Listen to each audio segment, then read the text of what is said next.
Konnichiwa, minasan. For today's video, this is a day in my life as a 24-year-old stay-at-home mom living in Japan. Today's November 16, 2024, Saturday. Simula nga ngayon ang perfect na time na gumala for autumn. Itong pinuntahan nga namin sa Mount Gozaicho. Sobrang makukulay na ang mga bundok dito. Pumunta nga rin pala kami dito para sumakay nga ng cable car. Kadaan pa nga lang ay busog na ngayong mata ko sa sobrang ganda nga ng paligid. Gusto nyo nga rin pala sumakay ng cable car, ito nga yung address. Karating nga pala namin, hinanapan namin tong ropeway na to kung saan ka nga sasakay ng cable car kasi hindi ko nga siya mahanap sa mapa nung una. Ito nga pala si Aika Chang, anak ni Jill. Kasama nga namin ngayon yung mga kaibigan ko na si Grace at saka si Jillian. 2,600 nga pala yung ticket, balikan. 2,300 naman para sa mga bata. Pero sa mga batang age 3 pa baba, wala pa silang bayad. Nagkukuha ko na nga lang din yung mga ticket nila para isahang tago na lang para hindi na rin mawala. Yan na din kasi yung ticket pagbalik nga namin. Habang nakapila nga kami, ay excited na nga rin akong sumakay dahil alam ko maganda nga yung view sa taas. Hindi nga rin pala namin first time sumakay ng cable car ni Grace, ni Dada at ako. Pero si Jillian ay first time niya nga lang din sumakay. Pero yung sinakyan namin ni Dada na cable car dati hindi ganito kataas. Kasi ito sobrang taas talaga siya, nakakalula. Hindi nga rin pala si Aika Chang ay excited na rin sumakay. Hindi nga din pala yung weather nung pumunta nga kami dito. Tapos may kasama na rin siyang ambon. At feeling ko pag maaraw ay mas maganda nga dito. Kaya kung gusto nyong pumunta dito at sumakay nitong cable car, isakto nyo na maaraw para mas lalo nyo ma-appreciate yung lugar. Pero kahit cloudy nga kami pumunta, ay tignan nyo naman sobrang ganda pa rin tignan dito sa taas. Mas maliwanag lang to pag maaraw. Pinaka-favorite ko nga palang season ay itong autumn. Sino ba naman ang hindi magiging favorite tong season na to at sobrang ganda nga ng mga puno. Favorite ko rin naman yung spring dahil sa cherry blossom, pero mas gusto ko pa rin ang autumn. O diba, ang daming favorites. 15 minutes nga yung pagsakay ng cable car bago ka nga makarating sa itaas. Kanina pa lang sa ibaba, nakita na namin kung ilang minuto nga yung sakay namin papunta sa itaas. Sobrang taas nga din pala nito, nakakalula pag nakatingin ka sa baba. Ang galing nila, no? May ganito ba sa Pilipinas? Meron. Pero uso sa Pilipinas zipline. Wala kayo kayo makita o inani cable Di po car. kung masakay ang zipline. Kaya no, di po na ako kaya mo kasi makaihik ko. Mahala ka, di po masakay. Nung sa pila, takot ako, pero nung sumakay ako parang chill lang. Pinakasakay ka ng zipline. Sa mga field trip namin. Laging mga yung pinakadulo ng field trip namin yung may mga adventure. Kaya Enchanted Kingdom.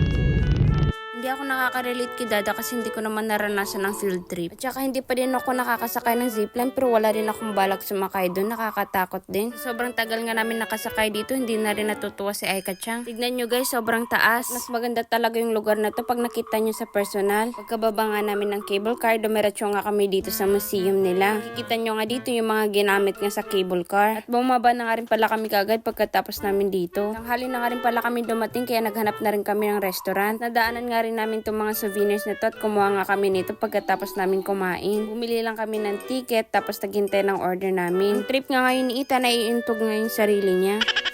Ito nga din pala yung view namin mula sa bintana na malapit sa table namin. Malakas na nga rin pala yung ulan. Tapos pare-pares nga lang din pala kami ng in-order na pagkain. Ibigyan ko pa nga si Ita ng pagkain pero ayaw niya talaga kumain kaya hindi ko na pinilit. Nayaan ko na nga lang din siya na manggulo nga sa pagkain ko. Tapos namin kumain ay umakyat naman kami dito sa taas. Meron ditong overview pero mas maganda nga to pag maaraw. Tignan nyo naman sobrang cloudy nga nung dumating nga kami dito. Nakasulat nga din pala dito kung gaano nga kataas tong bundok na to. Sobrang lamig nga din pala dito sa itaas at malakas nga din yung hangin. Kaya bumaba na rin kami kaagad pagkatapos namin mag-picture-picture. Meron din ditong ski lift. Maganda rin to pag sa winter. Ito yung sasakyan papunta sa bundok at pababa naman na magsiski. Another bayad nga pala pag sumakay kayo sa lift. Kahit sobrang lamig na nga ng panahon ay nagayaan nga kami kumain ng ice cream. Hindi lang medyo halata pero matcha nga yung sa amin ni Jillian tapos soft cream naman kay Grace at saka kay Dada. May halong soft cream din kasi yung ice cream namin kaya hindi siya green na green tulad sa ibang green tea nga na flavor na ice cream. Wala na nga rin pala kaming ibang pupuntahan after nga namin dito kaya nagkwentuhan na lang muna kami dito sa itaas. Sobrang taas nga rin pala ng bundok na to, abot na abot niya rin yung ulap. Tapos nakakaranas lang naman kami ng ganito pag nakasakay kami ng eroplano. Pagkatapos namin kumain ay pumasok na nga rin kami dito kung saan kami sasakay ng cable car ulit. Isa-isa na nga rin kami nag-punch ng card namin na may QR code para nga makapasok na dito. Mababa nga rin pala yung pila nung pumasok kami dito kaya medyo natagal lang kami bago nakasakay ng cable car ulit. Tawa nga din pala sila dito kasi para lang daw kami nakasakay nakasakay ng jeep sa itsura nga ng video na to. Kaya pinakuha ko na lang kay Daddy yung phone at binidyohan na lang kami ni Grace. Medyo lumalakas na nga rin pala yung ambon nung pababa kami kaya pahirapan na kumuha ng video. At kitang-kita naman na marami na ngang raindrop dito sa glass. At sabi ko nga kay Daddy na sisiguraduhin ko na talaga next time pagbalik namin dito ay maaraw. So sobrang ganda nga ng lugar na to, baka every year na kami babalik dito. Sobrang smooth nga lang din pala yung pagsakay ng cable car. Wala talaga kahit konting alog, kaya hindi rin siya nakakatakot. Yung sinakyan kasi namin dati ni Dada na cable car ay maalog. Pero maikli lang yun siya, parang wala nga lang 5 minutes yung sakay namin nun. Kakatingin ko nga pala dito sa baba, para na rin ako nakuhulog. Tignan nyo naman kasi sobrang taas. Dumaan ng ilang minuto ay nakarating na nga kami sa baba. At bago nga kami umuwi ay nagsalit-salita na nga lang din kami mag-toilet para may hahawak na sa mga bata. Tignan nyo naman si Aika Chang, sobrang cute. Hawak naman ni Tita Grace si Ethan. And don't forget to follow our page. That's for today's video. Thank you for watching. Matane!